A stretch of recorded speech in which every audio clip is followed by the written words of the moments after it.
வெற்றி பெறுவது உறுதி. உன் துன்பமான நாட்கள் முடிந்து போக கேள். ஆதிபராசக்தி கதைக்கிறேன் கேள் குழந்தாய். வானத்தில் பறக்கின்ற பறவையை பார்த்து நீ அதிசயமடைகிறாய். பறவையோ நடந்து போகும் மனிதர்களை பார்த்து, நடக்கின்ற மனிதர்களை பார்த்து அதிசயமடையும். எல்லா உயிர்களுக்கும் ஒவ்வொரு பிரச்சனைகள் அந்தந்த இடத்திலிருந்து பார்த்தான் அனைவருக்கும் புரியும்.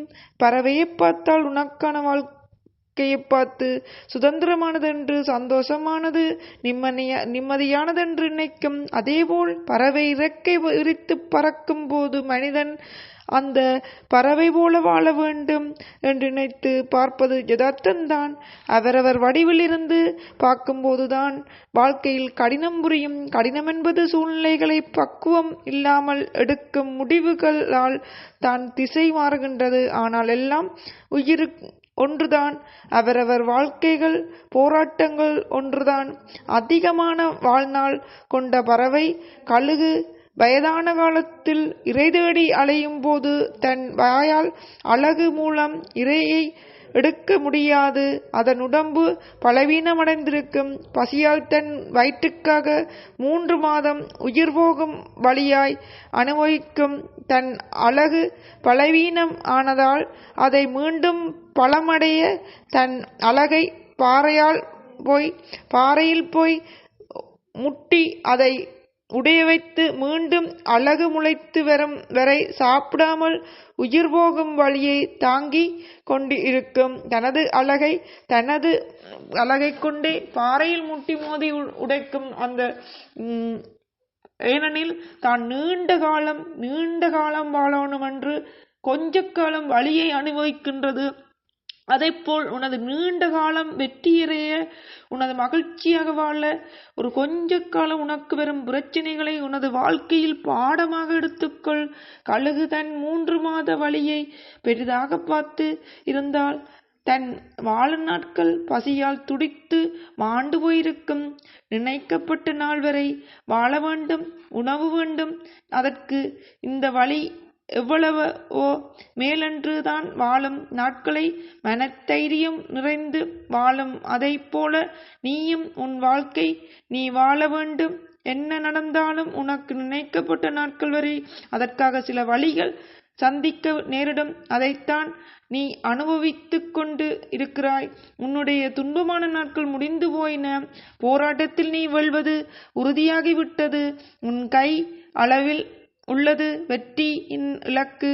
அதனால் கொஞ்சம் பொறுமையோடு நம்பிக்கையோடு என் மீதும் உன்மேலும் நம்பிக்கையோடு வந்துவிடு. நான் உன்னுடனே இருக்கிறேன். ஆதிபராசக்தியின் மகனே, எனது குழந்தாய், கலங்காதே. உன்னில் நிச்சயம் வெற்றி என்ற தீபத்தை நான் ஏற்றுவேன். கலங்காதே குழந்தாய், நான் சொல்வதை செய்.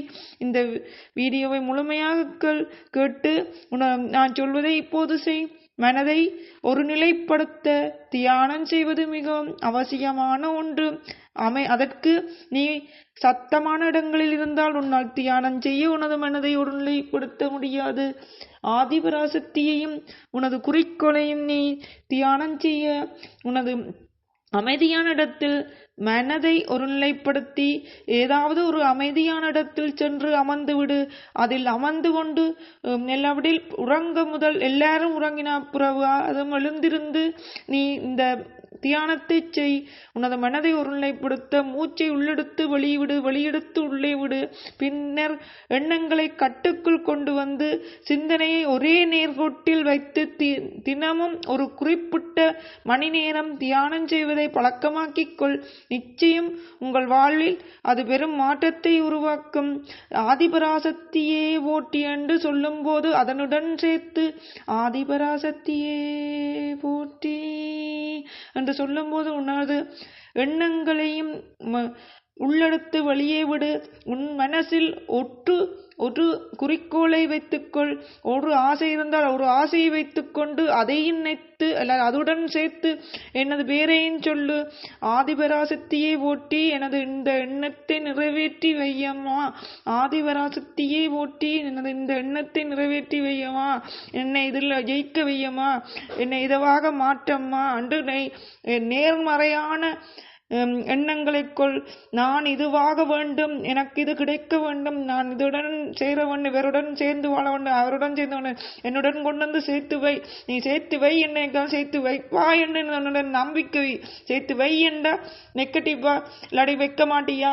நடக்காதா? நடக்காதா? நினைக்காத, நடக்கும், உன்னால் முடியும், என்னுடன் சேர்த்து வைப்பாய், நான் உன்னை நம்புகிறேன், என்னை நம்புகிறேன், என்னால் முடியும், நீ என்னுடன் பக்க துணையா இரம்மா என்று என்னுடன் சொல்லு. நீ எனது குழந்தாய், எனது மடியில் படுத்துக்கொள், உனக்கு மனது அமைதியடையும். நீ உனது குறிக்கோள் எது, உனக்கு எது வேண்டும் என உனது மனதில் நினைத்துக்கொண்டு உனது மனதை ஒருநிலைப்படுத்தி தியானம் செய்துவிட்டு நீ படிக்க வேண்டுமா? படி. பரீட்சையில் வெற்றி பெறுவாய். உனக்கு எது வேண்டுமோ அதுக்கு முயற்சி செய், உனக்கு கிடைக்கும். எதுவாக இருந்தாலும் சரி, உன்னுடன் யாரும் கதைக்கவில்லையா, அவர்கள் கதைக்க வேண்டும் நினைக்கிறியா? உனது மனதை ஒருநிலைப்படுத்தி கும்பிட்டு மனது என்னது பேரையும் உனக்கு யார் வேணுமோ அதையும் நினைத்துக்கொண்டு என்ன நடக்கணுமோ அதையும் நினைத்து சேர்த்து சொல்லு. நடக்கவே நடக்கும் என்று நடக்கவே நினைக்காது. நடக்கும், நடந்துட்டுது, நடந்து கொண்டிருக்கு, உன்னோட வாழ்ந்து கொண்டிருக்கணும், நடந்து கொண்டிருக்கு. நீ இதவா ஆகிட்ட என்று நீ பணக்காரர் ஆகிட்ட, நீ கோடீஸ்வரி ஆகிட்ட, உனக்கு இது நடந்துட்டு நீ பரீட்சையில் வெற்றி பெற்று விட்டாய் என ஆதிபராசக்தியே நான் அப்படியாக இருக்கின்றேன், ஆதிபராசக்தியே சரணம், ஆதிபராசக்தியே சரணம். ஆதிபராசக்தி உன்னுடன் இருக்கும்போது கவலைப்படாதே. இதை பகிர மற்றவர்களும் பயன்பெறட்டும். இவ்வளவு பகிர அவ்வளவுக்கு மற்றவர்களுக்கும் உனக்கு நன்மை தரும். கொமான் எழுது, உனக்கு என்னாலும் பிரச்சனை கொமானில் எழுதிக்கள். நான் அதுக்கு பரிகாரம் சொல்றது, அது சம்பந்தமாக நான் வீடியோவாக போடுவேன். ஆதிபராசக்தியே சரணம். ஆதிபராசக்தியுடன் சரணமடைந்தவர்களை நான் ஒரு நாளும் கைவிட மாட்டேன். என்னிடம் சரணடைந்தவர்களுக்கு நான் உதவி செய்வேன். ஆதிபராசக்தியே, ஆதிபராசக்தி என்னுடன் இருக்கிறேன், கவலைப்படாதே மகளே, மகனே.